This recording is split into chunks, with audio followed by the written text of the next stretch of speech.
Hello friends, welcome to Bangiras cooking channel.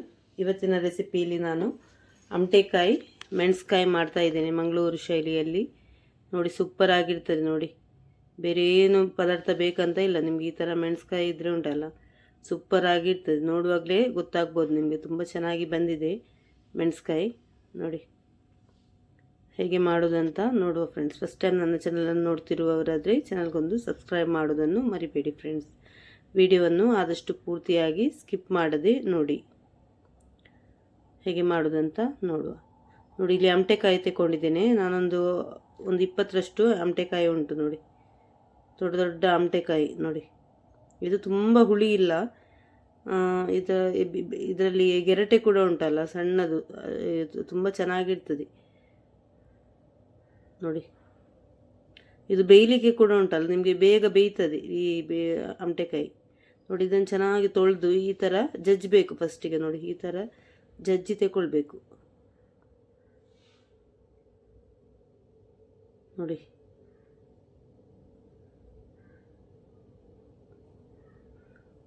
ನೋಡಿ ಈ ಥರ ಜಜ್ಜಿ ತಗೊಳ್ಬೇಕು ಎಲ್ಲ ಅಮಟೆಕಾಯಿಗಳನ್ನು. ಈ ಥರ ಮೊದಲಿಗೆ ಫಸ್ಟ್ ಚೆನ್ನಾಗಿ ತೊಳೆದು ಮತ್ತೆ ಜಜ್ಜಿ ತಗೊಳ್ಬೇಕು ಈ ಥರ. ನೋಡಿ, ಜಜ್ಜಿ ಇಟ್ಕೊಂಡಿದ್ದೇನೆ. ನೋಡಿ, ಈ ಥರ. ನೋಡಿ, ಬೇಗ ಬೇಯ್ತದೆ ಇದು, ರಪ್ಪ ಬೇಯ್ತದೆ. ಬೇಯಲಿಕ್ಕೆ ತುಂಬ ಹೊತ್ತು ತಗೊಳ್ಳೋದಿಲ್ಲ, ಬೇಗ ರಪ್ಪ ಅಂತ ಬೇಯ್ತದೆ. ನೋಡಿ, ಇದನ್ನೊಂದು ಮಣ್ಣಿನ ಪಾತ್ರೆಯಲ್ಲಿ ಹಾಕ್ಕೊಂಡಿದ್ದೇನೆ. ಇದಕ್ಕೆ ರುಚಿಗೆ ಉಪ್ಪು ಹಾಕ್ಕೊಂಡು ನೀರೆಷ್ಟು ಬೇಕು, ಬೇಯಲಿಕ್ಕೆ ನೀರೆಷ್ಟು ಬೇಕು ಅಷ್ಟು ನೀರು ಕೂಡ ಹಾಕ್ಕೊಳ್ತಾ ಇದ್ದೇನೆ. ನೋಡಿ, ಇದರಲ್ಲಿ ಉಪ್ಪಿನಕಾಯಿ ಕೂಡ ಮಾಡ್ಬೋದು, ತುಂಬ ಚೆನ್ನಾಗಿರ್ತದೆ ಉಪ್ಪಿನಕಾಯಿ ಕೂಡ. ನೋಡಿ, ಬೆಲ್ಲ ಹಾಕ್ಕೊಳ್ತಾ ಇದ್ದೇನೆ. ಸಿಹಿಗೆ ಬೆಲ್ಲ ಹಾಕ್ಕೊಂಡ್ರೆ ಆಯಿತು, ಎಷ್ಟು ಬೇಕು ನೋಡಿಕೊಂಡು ಹಾಕ್ಕೊಂಡ್ರೆ ಆಯಿತು ಸ್ವೀಟಿಗೆ. ಇದಕ್ಕೆ ಉಪ್ಪು, ಹುಳಿ ಮತ್ತು ಇದೆಲ್ಲ ಉಂಟಲ್ಲ, ಸಿಹಿ ಎಲ್ಲ ಸಮ ಪ್ರಮಾಣದಲ್ಲಿ ಇರಬೇಕು, ಕರೆಕ್ಟಾಗಿ ಇರಬೇಕು. ಇದಕ್ಕೆ ಮೆಣಸು ನೋಡಿ, ನಾನೊಂದು 20ರಿಂದ 22 ಮೆಣಸು ತಗೊಂಡಿದ್ದೇನೆ, ಉದ್ದ ಮೆಣಸು ಅಂದರೆ ಬ್ಯಾಡಗಿ ಮೆಣಸು. ನೋಡಿ, ಇದನ್ನು ಮಿಕ್ಸಿಗೆ ಹಾಕ್ಕೊಳ್ತಾ ಇದ್ದೇನೆ. ಇದು ರೋಸ್ಟ್ ಏನು ಮಾಡಲಿಲ್ಲ, ಹಸಿ ಮೆಣಸನ್ನೇ ಹಾಕ್ಕೊಳ್ತಾ ಇರೋದು. ಇದಕ್ಕೆ ಸ್ವಲ್ಪ ಅರಿಶಿಣದ ಪುಡಿ ಮತ್ತು 1 ಚಮಚದಷ್ಟು ಜೀರಿಗೆ, ಇಷ್ಟೇ, ಬೇರೆ ಏನು ಹಾಕ್ತಿಲ್ಲ ನಾನು. ಜೀರಿಗೆ, ಮೆಣಸು ಮತ್ತು ಅರಿಶಿಣದ ಪುಡಿ ಹಾಕಿ ಸ್ವಲ್ಪ ನೀರು ಹಾಕಿ ಫೈನಾಗಿ ಪೇಸ್ಟ್ ಮಾಡಿಕೊಳ್ಬೇಕು. ಚೆನ್ನಾಗಿ ನೈಸಾಗಿ ಪೇಸ್ಟ್ ಆಗಬೇಕು. ನೋಡಿ, ಹಸಿ ಮೆಣಸಿದು, ರೋಸ್ಟ್ ಮಾಡಲಿಲ್ಲ, ತುಂಬ ಚೆನ್ನಾಗಿರ್ತದೆ. ನೋಡಿ, ನೋಡಿ ಇದು ಅಮಟೆಕಾಯಿ ಹುಳಿಯಾಗಿರೋದ್ರಿಂದ ಇದಕ್ಕೆ ಹುಣಸೆ ಹಣ್ಣೇನು ಹಾಕ್ಲಿಕ್ಕಿಲ್ಲ. ಮೆಣಸ್ಕಾಯಿಗೆ ಹುಳಿ ಏನು ಹಾಕ್ಲಿಕ್ಕಿಲ್ಲ, ಇದರದ್ದೇ ಹುಳಿ ಇರ್ತದೆ. ಹಾಗಾಗಿ ನೋಡಿ, ಬೆಂದು ಹೋಗಿದೆ. ನೋಡಿ, ಒಂದೇ ಸ್ಟೀಮಿಗೆ, ಒಂದೇ ಸೆಕೆಗೆ ಬೆಂದು ಹೋಗಿದೆ. ನೋಡಿ, ಚೆನ್ನಾಗಿ ಬೆಂದಿದೆ.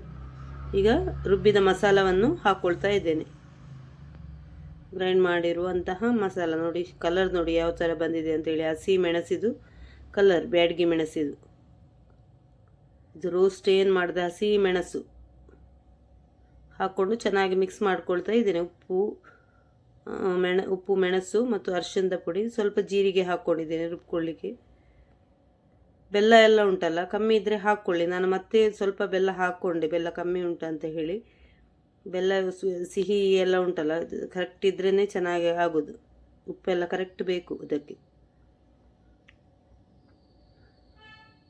ತುಂಬ ಸೂಪರ್ ಆಗಿರ್ತದೆ ಫ್ರೆಂಡ್ಸ್. ನೋಡಿ, ಅಮಟೆಕಾಯಿ ನೋಡಿ, ಉಪ್ಪು ಸ್ವಲ್ಪ ಕಮ್ಮಿ ಉಂಟಂತ ಮತ್ತೆ ಹಾಕ್ಕೊಂಡೆ. ಅಮಟೆಕಾಯಿ ಮೆಣಸ್ಕಾಯಿ ತುಂಬ ಚೆನ್ನಾಗಿರ್ತದೆ. ಚೆನ್ನಾಗಿ ಒಂದು ಕುದಿ ಬರಬೇಕಿನಿದು.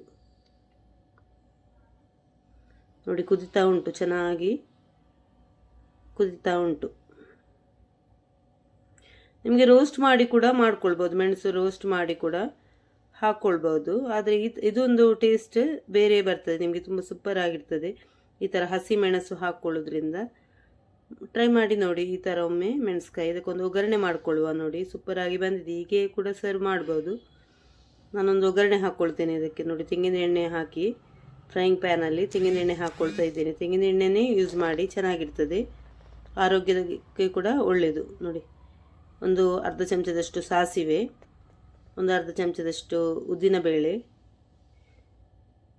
ಹಾಕಿ ಒಗ್ಗರಣೆ ಮಾಡ್ಕೊಳ್ತಾ ಇದ್ದೇನೆ. ಸ್ವಲ್ಪ ಕರಿಬೇವಿನ ಸೊಪ್ಪು ಕೂಡ ಹಾಕ್ಕೊಳ್ಬೇಕು.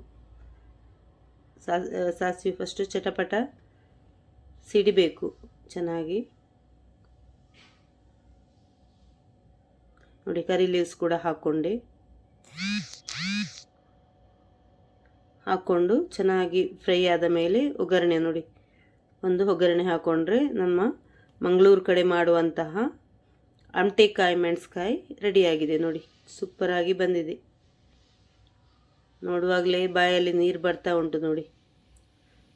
ಉಪ್ಪು ಹುಳಿ ಖಾರ ಎಲ್ಲ ಆಗಿ ಉಂಟಲ್ಲ, ಸೂಪರಾಗಿರ್ತದೆ. ಒಮ್ಮೆ ಟ್ರೈ ಮಾಡಿ ನೋಡಿ. ಈ ಥರ ಮೆಣಸ್ಕಾಯಿ ಅಮಟೆಕಾಯಿ ಸಿಕ್ಕಿದರೆ ಈ ಥರ ಒಮ್ಮೆ ಮೆಣಸ್ಕಾಯಿ ಮಾಡಿ.